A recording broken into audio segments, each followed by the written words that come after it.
What is up, Mars citizens and rebel colonists? I am just a simple new type, and in this episode we are beginning Volume 7 of Mobile Suit Gundam Wing Frozen Teardrop, and the Rhapsody of Quiet Despair arc. Last time, Professor W piloted Snow White Gundam and used the Seven Dwarfs system for the first time. This all happened while Hiro was taking a little nap. They were able to apprehend Prometheus Gundam. In the past, Disnoof took over the Sand Kingdom and the Gundam boys got together. This time, the boys began their infiltration on the castle. Disnoof is after Sam, the AI cat, and Hiro makes a mistake? No, that can't be right. So let's get into this.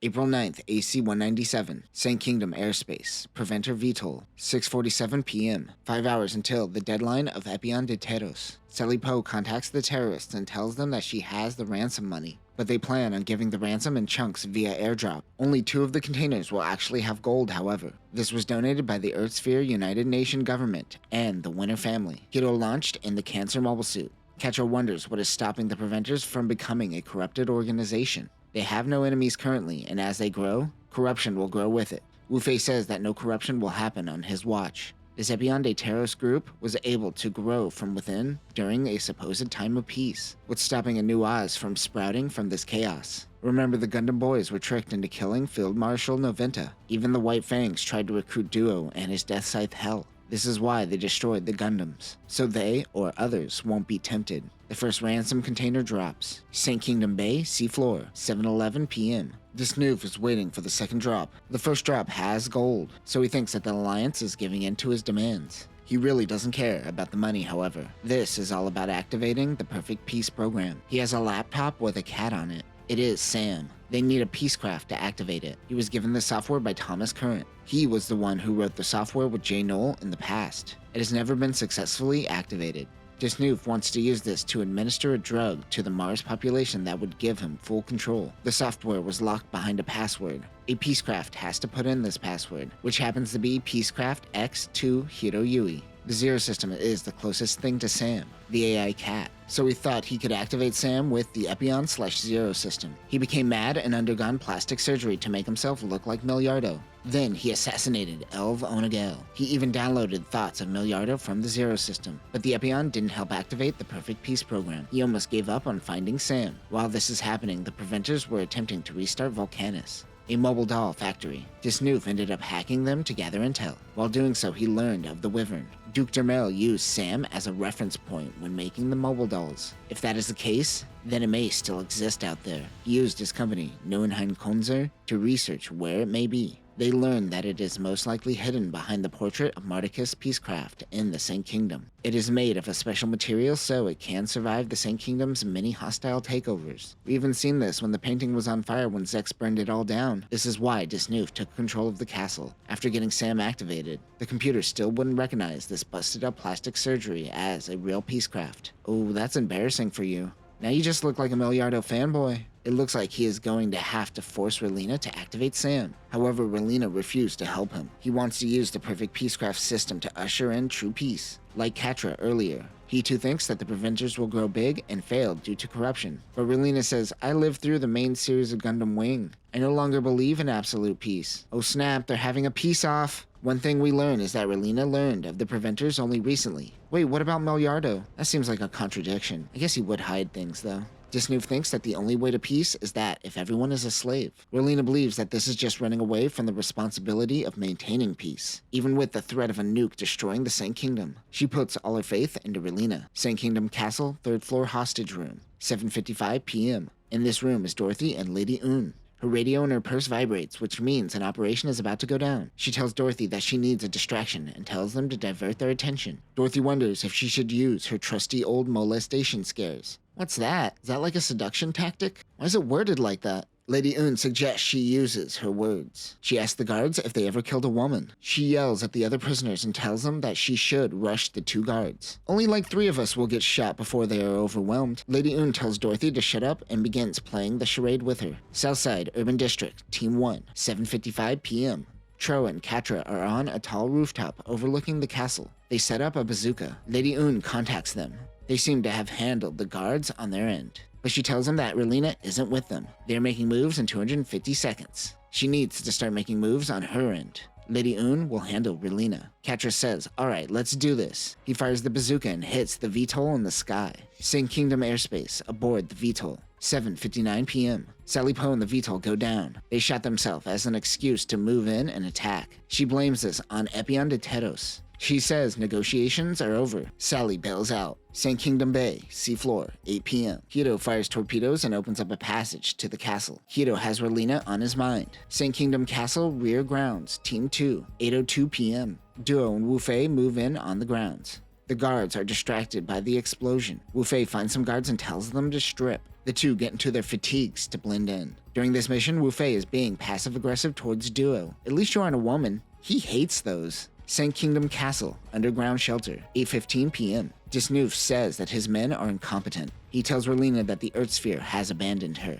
While going on a winded rant, Relina grabs the laptop containing Sam and throws it on the ground. The butler Pargan uses this opportunity to punch Disnoof and take his gun. But the Milliardo cosplayer says, "You fool, are you forgetting the part where I have a nuke?" Pargan has no choice but to give him his gun back. He pistol whips Pargan and knocks him out. He is mad that Sam is broken. That is when a soldier comes into the room. It isn't one of his men. It is Hiro. He points a gun at Disnoof. But Disnoof says, "Do you want to risk a nuclear blast?" Hiro calls his bluff. Disnoof realizes that he and Hiro have met before. St. Kingdom Bay, on the surface. 8:20 p.m. Sally Poe pops out of the water. She wasn't expecting the seas to be so cold. She thinks that maybe she should retire and is starting to have doubts. She is near a hideout where she begins scanning for the nuke. While searching, she spots an unidentified transport flying above. St. Kingdom Castle, underground shelter. 8:22 p.m. Disnoof says that he was with a man named Odin back in the day. Hiro says, "Is that all you have to say?" And then he shoots him in the hand, taking out the detonator for the nuke. He also shoots him in the thigh. His flesh wounds reveal cybernetics underneath. Disnoof says that they are the same.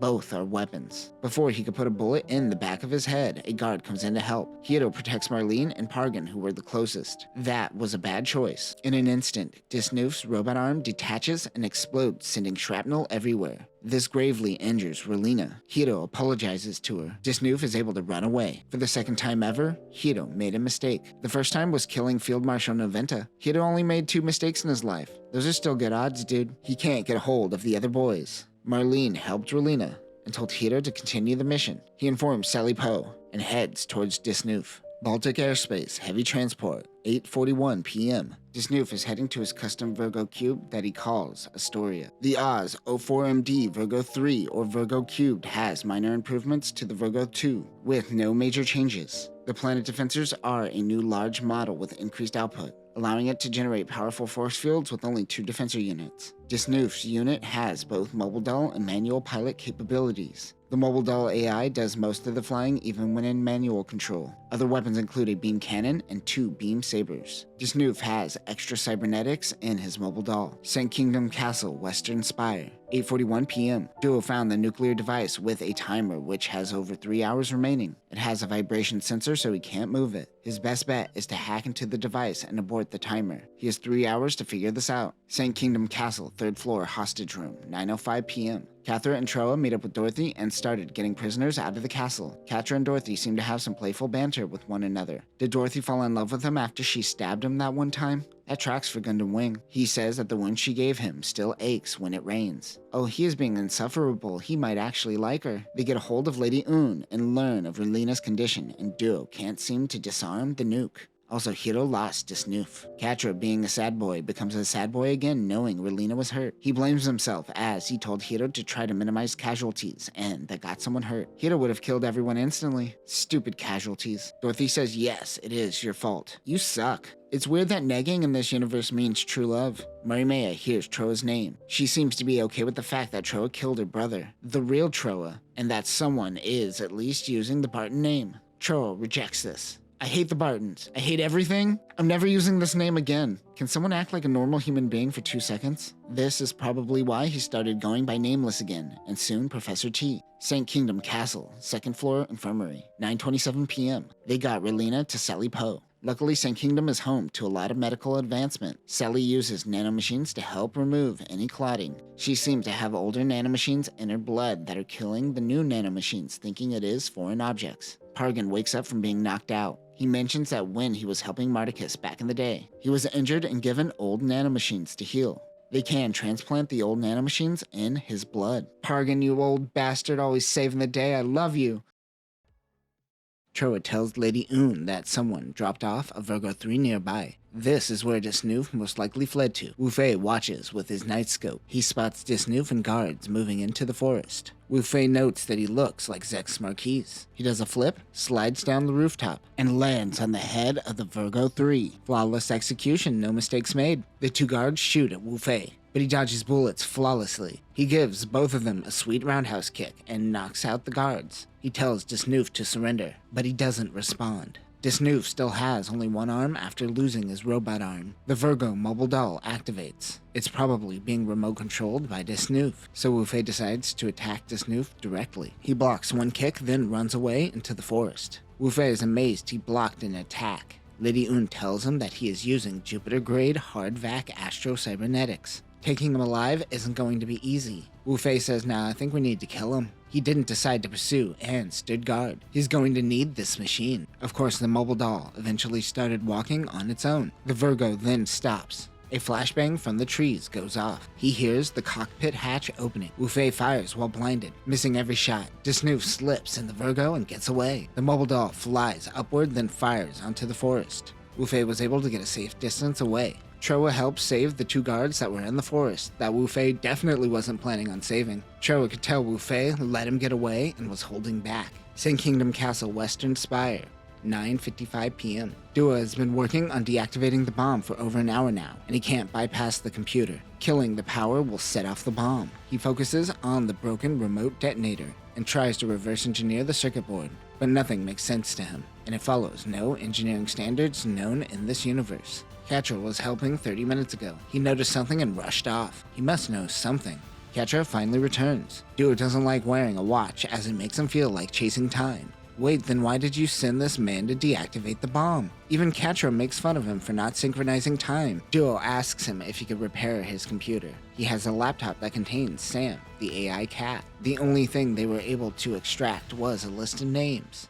J. Knoll, Thomas Current, Hiro Yui, and then the Peacecraft sisters, Sabrina and Katarina. Everyone on the list is dead with the exception of Dr. J. St. Kingdom Bay, 10:02 p.m. Hiro, being so awesome and amazing, is able to calibrate the Cancer's shoulder cannons to pierce through the Gundanium alloy. He will have a short window to attack the Virgo. Disnoof approaches in the Virgo and fires on the Cancer, hitting the propulsion unit. Hiro disables safety protocols to continue accelerating. Disnoof fires again with a barrage of beam blasts. Hiro has no intention of braking. He fires a missile to stop one beam. It distracts for a moment, allowing the Cancer to get a missile lock. He fires again. Disnoof tries to dodge, but one of the missiles hits the Virgo high mobility backpack. Disnoof says the words Astoria, activating the planet defensors. Hiro latches onto one of the planet defensors and dunks it underwater. Who would have thought that the planet defensors could be struck down by something as simple as water? This is cartoon logic. Hiro pulls the Virgo completely underwater. He continuously hits the same spot on the Virgo over and over, which is the only way to penetrate Gundanium armor. The beam rifle is useless underwater. He has one last torpedo. Apparently Wufay made a makeshift booby trap out of plastic for the Cancer. Was this booby trap set up earlier and I missed it? They make it seem like a clever moment, but it feels like it's just an ex machina. This accidentally activates, giving Hiro the perfect opportunity to shoot his last torpedo. It smashes into the cockpit of the Virgo, immobilizing the unit. Hiro says mission complete, but he is floating in the ocean. He is dead weight. St. Kingdom, Western Spire, 10:55 p.m. Duo fixes the computer and sees the AI cat Sam. They need to find the password. They ask the computer if it knows the password, but it just meows back. Catra says that he knows the keyword, but there is a problem. He has Dr. J on a video call. Dr. J tells them the password is Peacecraft X2 Hiro Yui, but once the password deactivates the bomb, it activates the perfect peace program. Also, only a Peacecraft can enter the password. Dr. J tells them about Thomas Current and the Perfect Peace program. He put it into everything he touched, including military hardware and of course the Wyvern. Dr. J was the one who isolated the program and added the password as a failstop.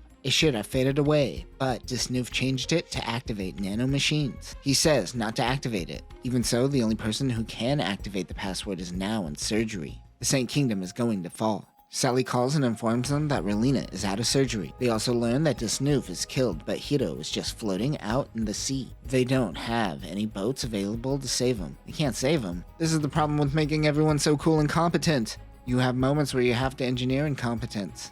What do you mean you can't save them? St. Kingdom Castle, 2nd floor, makeshift infirmary, 11:27 p.m. Relina knows Dr. J is working on something called the Little Prince and Sleeping Beauty. They're vague, but it seems to hold off the perfect peace program for around 50 years. Dr. J says it's 50-50 on whether it will work, but it will open up new possibilities. They decide to let Relina unlock it. Guys, I don't know if I can make it through 6 more volumes of nonsensical contrivances. I need a moment.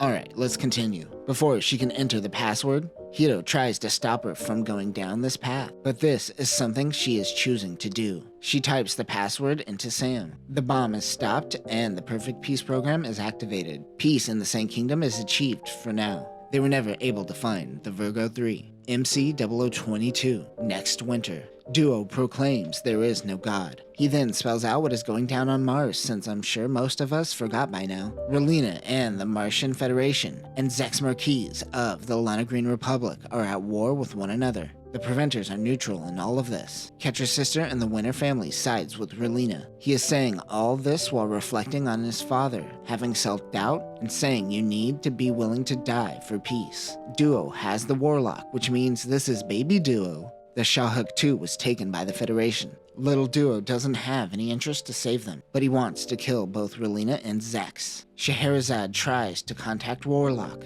Phobos gives a message from Professor W to Duo, but he has no interest in any of that and tells them to get lost. A tornado emerges, flinging Warlock on the cliffs of the dry seabed. It is Snow White and the 7 dwarves, with Professor W as the pilot. He tells them that was the Schwartz. The Schwartz, or the black loadout on the 7 dwarf system, is Storm Attributes. He reveals he took out 12 of the Merciless Fairies from Volume 5 and 6. He also took out 40 Magwinoks. Phobos and Scheherazade also make its appearance. Duo goes for Scheherazade first, but Scheherazade vanishes. Duo pulls out a second beam scythe. He swings chaotically, but he can't penetrate Scheherazade. Phobos takes off Warlock's arm. It is time for him to retreat. Scheherazade won't let him, however. Snow White cuts him off and surrounds Warlock. Duo says, "Fine, I'll help you." He's really just hungry. It allows him to rest while Professor W fixes Warlock's arm. Phobos gives him some food. He says it tastes like crab, but Phobos says it's best if you don't know. There are some awkward banter between Phobos and Little Duo. They get visitors. 3 Mars suits approach. 1 spade and club with the Queen of Hearts in the middle. Remember, the Mars suits are modified Leo Type 4s, aka Griefs. It is Naina Peacecraft. They are there to help them. Duo is over this pacifism nonsense, but Professor W says they are going to help the Mars Federation and fight the Virgos of the Lana Green Republic. Professor W says this is the 3rd time that a Peacecraft-led state fell. The first being AC-182 when the St. Kingdom and King Maticus Rex fell. The second being AC-195 when it was invaded by Oz. They notice transport ships and about 40 Virgos on the battlefield. Naina goes rushing in. Nano defensors activate and missiles fire. By design, Virgos are stronger in a group. They box her in, but they ended up engaging in friendly fire when they get too close to one another. A common flaw in mobile dolls? What? That's like that scene in Futurama. Although I don't see howitzer. Someone said howitzer!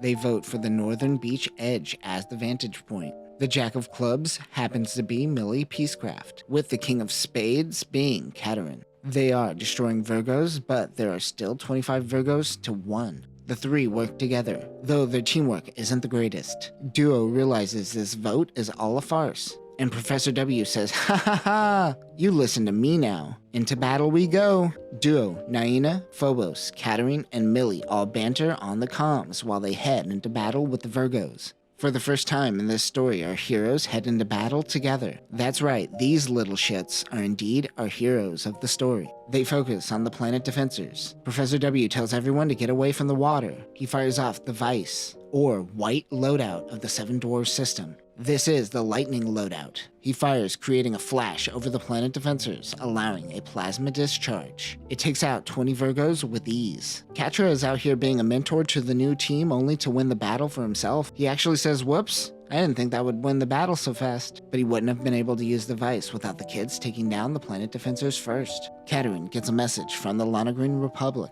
It is someone by the name of Stella. She wonders why she is with the Green Republic. She says next time she won't go easy on her and hangs up after Duo's annoyingly trying to start more fights. Professor W says, dude, just help us out. Stop complaining. He asks Phobos once again what they ate earlier. He says it was Mars ammonite. These are the type of cephalopods that are found in fossils and are extinct on Earth, but apparently alive on Mars, or maybe cloned and reintroduced. He just ate a snail essentially. Dr. T and Katarine make some food for the gang. Hito was nowhere to be found. He's wearing a virtual visor. Relina and Noin join him. Hito was looking at the Peacecraft files in the VR system. He tells Relina that she needs to see this, and once she sees it, he is finally going to kill her. Relina says okay, and puts on the visor.